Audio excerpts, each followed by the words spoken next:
Hello student, exam के पहले एक बहुत ही इंपॉर्टेंट वीडियो आपके लिए लेके आया हूँ। मैथ्स 2 जो एक डिफिकल्ट सब्जेक्ट है, बहुत कम रिजल्ट आता है इस सब्जेक्ट का। तो इस सब्जेक्ट में अगर आपको पास होना है, मतलब सर ज्यादा बहुत कुछ नहीं करना है, डबल इंटीग्रेशन ट्रिपल इंटीग्रेशन नहीं जम रहा है, DOIS भी नहीं जम रहा है, तो जो डिफिकल्ट टॉपिक्स है उनको स्किप करके कैसे आप क्वेश्चन अटेम्प्ट कर सकते हो और कितना आप मैक्सिमम स्कोर कर सकते हो, ये इस वीडियो में मैं डिस्कस करने वाला हूँ।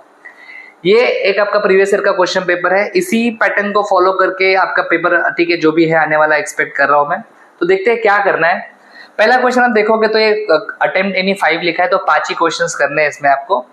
और इसमें आप देखोगे तो सबसे पहला क्वेश्चन जो है, यस, वो एक डिफरेंशियल इक्वेशन का क्वेश्चन है। वो तो मेरे ख्याल से हर कोई कर सकता है, कोई बड़ा मुश्किल क्वेश्चन नहीं है, आराम से आ जाएगा।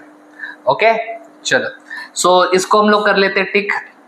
यूलर्स मेथड भी आप आराम से कर सकते हो, 3 इटरेशन से इसमें मेरे ख्याल से आ जाएगा। ओके, ट्रिपल इंटीग्रेशन नहीं कर सकते, डबल इंटीग्रेशन नहीं कर सकते, ये तो कर सकते हैं। हायर ऑर्डर का क्वेश्चन है, Q0 है आपका, आराम से आ जाएगा। ये क्वेश्चन जो है वो गामा फंक्शन का है। गामा फंक्शन और बीटा फंक्शन में ऐसा कोई आप इंटीग्रेशन का बड़ा फॉर्मूला नहीं लगाते हो। जो भी गामा फंक्शन बीटा फंक्शन का फॉर्मूला है, गामा फंक्शन में एक ही फॉर्मूला है, बीटा फंक्शन में 2-3 फॉर्मूलाज है, बस वो कर लोगे अच्छे से तो छोटा सा सब्स्टिट्यूशन करके आंसर आता है। तो मेरे ख्याल से ये करना चाहिए आपने। तो 1 2 3 4 मतलब मैं 3 मार्क के 4 क्वेश्चन कर पाऊंगा, मतलब मुझे लगता है कि 12 मार्क्स तो डेफिनेटली स्कोर कर पाऊंगा मैं फर्स्ट क्वेश्चन में। डबल ट्रिपल इंटीग्रेशन को स्किप किया है। ओके चलो आगे बढ़ते हैं। ओके, ये है आपका मॉडिफाइड यूलर्स मेथड, 4 मार्क के लिए आएगा, ये कर सकते हैं, कोई प्रॉब्लम नहीं। ये है आपका बीटा फंक्शन, ये भी आ जाएगा।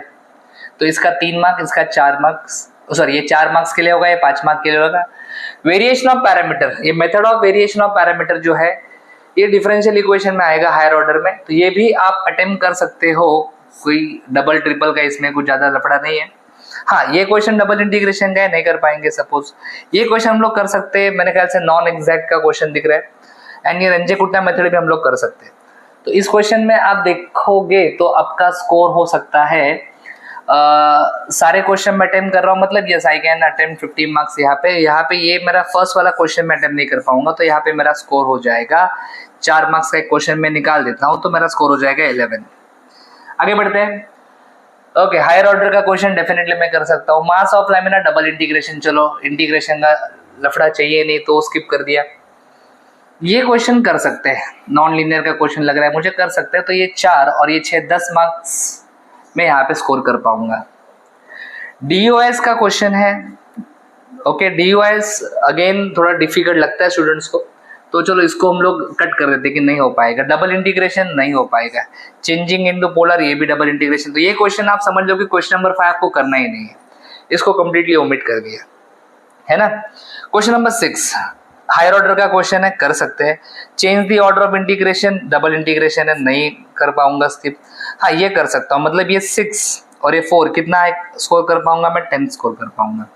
राइट, ये क्वेश्चन तो हमने पूरा ओमिट कर दिया, बराबर, मतलब डबल इंटीग्रेशन हमने पूरा स्किप कर दिया। सो ये 10 मार्क हो गए, 10 हो गए। अभी आप देखोगे ध्यान से तो आपको इतना तो पता है कि फर्स्ट क्वेश्चन जो होता है वो कंपलसरी होता है, और बचे हुए जो आपके क्वेश्चंस हैं, अगर आपको इंस्ट्रक्शंस पता नहीं है, सो टोटल आप देखोगे तो we have 1 2 3 4 5 6 questions. First question compulsory है, और जो बचे हैं इनमें से कोई भी 3 करने हैं आपको, बराबर ना, क्लियर। तो फर्स्ट तो अपना 12 मार्क्स हो गए, बचे हुए में से आपको कोई भी 3 करने हैं, मतलब 2 आपको ऑप्शन में रखने। तो उसमें से हमने कौन सा ओमिट कर दिया, 5th ओमिट कर दिया। देखो ना, 5th हमने किया ही नहीं, बरोबर। एक और क्वेश्चन आप ओमिट कर सकते हो, और वो कौन सा हो सकता है, देखो इसमें मुझे लगता है ये जो है ना वेरिएशन ऑफ पैरामीटर, इसमें जब u और v निकालना होता है, नोट्स में जितने क्वेश्चन है वेरिएशन ऑफ पैरामीटर के वो सारे करो। u और v जो निकालना है, इसमें थोड़ा इंटीग्रेशन चैलेंजिंग होता है, तो थोड़ा सा मुझे लगता है कि ये जो 6 मार्क्स का क्वेश्चन है ना, ये स्कोर करना थोड़ा मुश्किल हो सकता है आपके लिए, बरोबर, क्लियर, राइट। और थोड़ा सा यहाँ पे ये मॉडिफाइड यूलर्स मेथड जो है ना, उसमें भी कैलकुलेशंस बहुत ज्यादा होते हैं, तो हो सकता है कि अगर आपको लगा तो ये क्वेश्चन आप थोड़ा ओमिट कर सकते हो, क्योंकि इसमें ये बीटा फंक्शन भी है, थोड़ा ट्रिग्नोमेट्री का फॉर्मूला लगाना पड़ता है यहाँ पे। सो कंपैरेटिवली कभी कभी लगता है मुझे कि ये क्वेश्चन थोड़ा डिफिकल्ट जा सकता है। अदरवाइज अगर ये मैंने ओमिट कर दिया, you can score, first question में 12 था, सेकेंड में 11, तो 12 + 11, और बाकी क्वेश्चन में जो अटेम्प्ट करने वाला हूँ बरोबर। इधर का 10 मार्क मुझे मिलेगा, इधर का 10 मार्क मुझे मिलेगा, बरोबर। यस और नो? यस, बराबर। अभी ये क्वेश्चन मैंने यहाँ पे ओमिट कर दिया है। कौन सा वाला क्वेश्चन? ये वाला क्वेश्चन।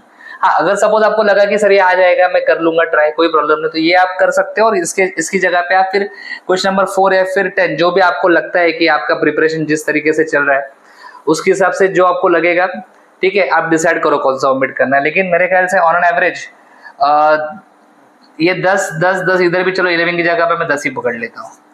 सो 10 10 10 और ये 12, मतलब आराम से आप स्कोर कर सकते हो 42 मार्क्स आउट ऑफ 60, राइट।